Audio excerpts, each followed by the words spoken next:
In this video, we're going to be talking about why you might be having issues with your headlight switch, in this case on a L4701 Kubota. We're going to talk about overloading the light switch due to add-on lamps that most of us need to do in order to do farm work early in the morning, at night, snow plowing. And in that case, most of the time we overload that light switch in a way that it starts to burn out different components. So you've probably noticed you got to play with it a little bit to get it to work, and sometimes it goes out altogether. And yes, you can replace it, but if we keep operating more lights than it was designed for, it's just going to burn it out. So in this video, I'm going to show you a possible solution to that issue that can replace this switch or add to it, whichever one you would like. There's plenty of units out there, but I chose to get this 6-gang switch, and I bought it off eBay. As you can see, it's not a real expensive item, $80. I put a part number there. It doesn't have a brand name on it, so it's not one of the higher line units, but for $80, I'm just going to show you what this does, a brief explanation of how to hook it up, and it may resolve whatever issues you're having with overloading your light switch. So yes, it comes with the switch pad, but what's interesting is this one actually comes with its own independent fuse and relay box, and that's what's going to help you out. Because instead of the headlight switch itself carrying the load of the lights and extra electronics you put on your tractor, this particular switch will just activate a relay inside this box, and that relay will send the power out to the whatever lights or controls that you're using. So if you overload it, you'll blow a fuse in that box if you overload it, but you're not going to be taking out switches. So I'm going to go over real briefly as well as how this box would hook up. This big cable shown here is our main power supply for the box. So you simply route this box close to your battery, and you hook that eyelet up directly to the battery positive of your battery. These two smaller cables are the power and ground units for the switch unit. I want to be clear, these two small wires don't carry any of the load of your lights. They are the power and ground supply, so that when you turn your key on, your switch turns on.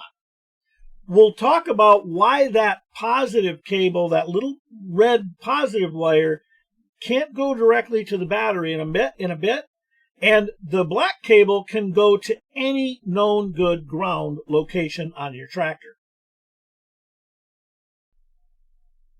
Now this particular, what they're calling extension power harness, that's just the cable that's going to go from that fuse box and give you the room you need to route wherever you want to put the switch. So one end will plug into the switch and the other end plugs into the fuse box. You're going to see several mounting brackets in there for mounting the switch where you want it. I'll show you how I did that in a moment.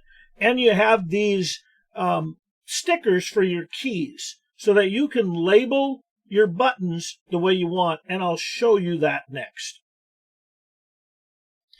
Now, so that you label the right key for the lamp or electrical device that you're trying to operate, I'm just going to show you how this layout works. So let's take a look at this center illustration first. Notice this illustration. If you hold this key or this switch in your hands, and the cable that goes to your switch is facing downward, then your upper left key will be like you see. Number 1, 2, 3, and then 4, 5, 6, like you see it here. But now if you take a look at the way I have mine installed on the tractor, I actually have it so that the cable is facing up, which means my number 1 starts in the right lower corner. So it helps to know where are you going to mount it. When you mount it on your tractor or implement, are you going to have that cable facing down? If you are, then 1 starts in the upper left corner. If you're going to have it facing up like I do, then number 1 starts in your lower right corner. And the reason why this is important is because of these labels right here. These are the 6 channels that you can attach a 12-volt wire to operate different electrical devices. So when I press the 1 on this keyboard, this number 1 is what gets power. Okay? Knowing that, that'll help me determine for sure how to label my key so I don't waste a label. Okay, so hopefully this short explanation helps you make sure you get your key labeled correctly.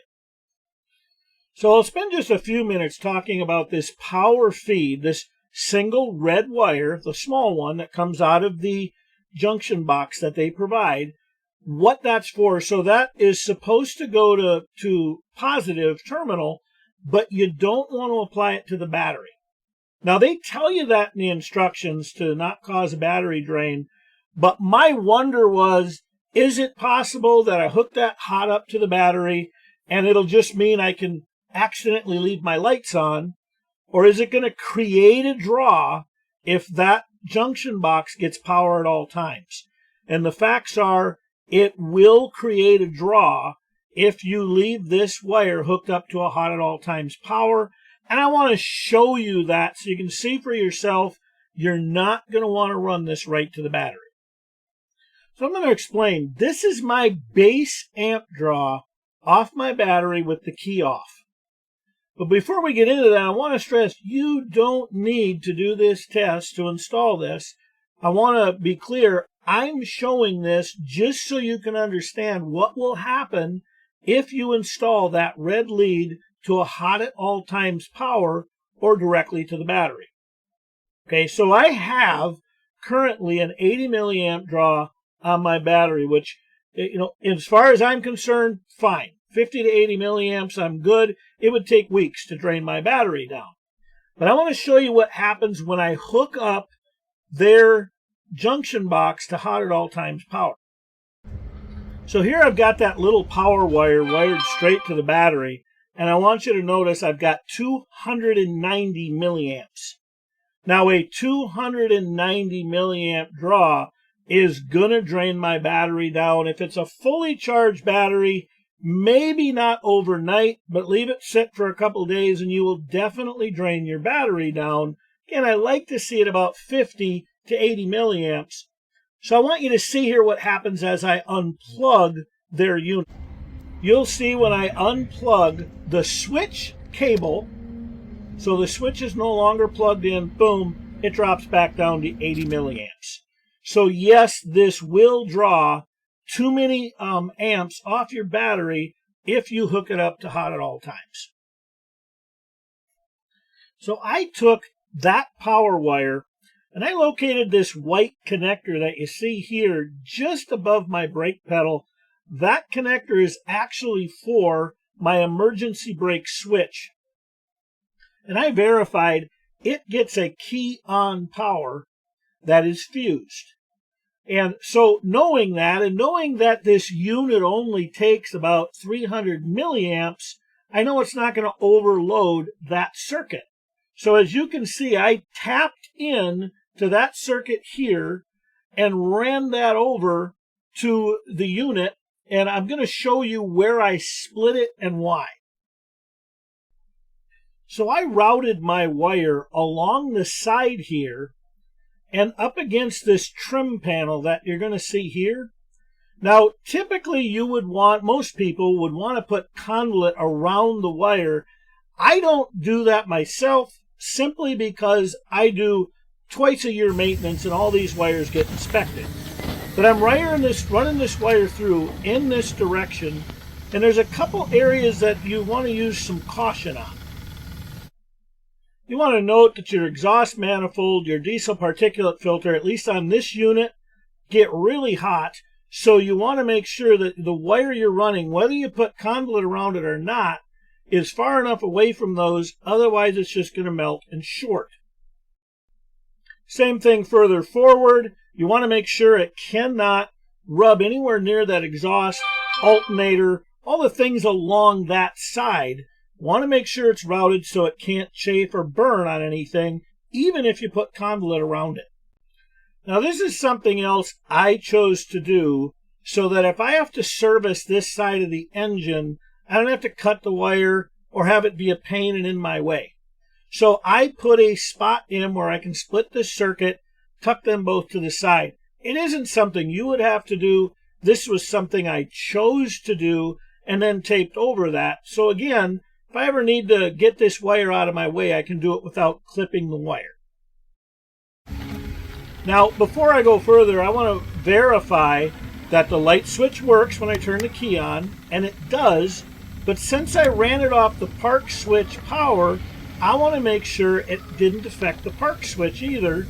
So there I've got the pedal down, it's registering park.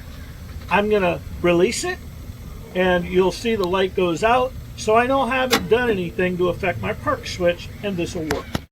So let's do a quick recap. I've bolted the fuse box just above the radiator in front. I took this big cable and I put it directly to battery positive. Then I took the small red cable and I wired that in to my brake parking switch key on power. But let's talk just a little bit about the ground circuit, the black little ground circuit. Just below where I've got my fuse box mounted, you can see the cooler off to the left and the radiator. I cleaned up this spot that you see here, and I bolted that ground cable right to this. That provided it with a more than good enough ground and very easily and accessible. Okay, so now we're going to route this switch control cable. This is one that's got that extension where you plug it into the box. Okay, and then I'm going to route mine. I chose to route mine along the passenger side of the engine compartment. So you can see I routed it up next to the washer fluid bottle, and there are already a bunch of harnesses that I was able to zip tie this cable to so I can head toward my shift lever or my lever for the bucket, and that's where I'm mounting my switch. So you can see I came up alongside on the back side here. I've mounted my switch in its bracket to the plastic trim around my lever for the bucket, and it worked really well. It keeps it nice and sturdy. And when I turn the key on, you can see all of them light up green. So I know that the switch is ready, and I'll just show you briefly what you'll do now to make a light work if you need to. So I've got my upper left button labeled light bar, and so that means I need to wire a hot power wire from this port. There's a screw that I'll loosen, and I will put a power wire right in to this port at pin 6. I'll tighten that down, and then that power wire goes directly to the light bar that I'm operating.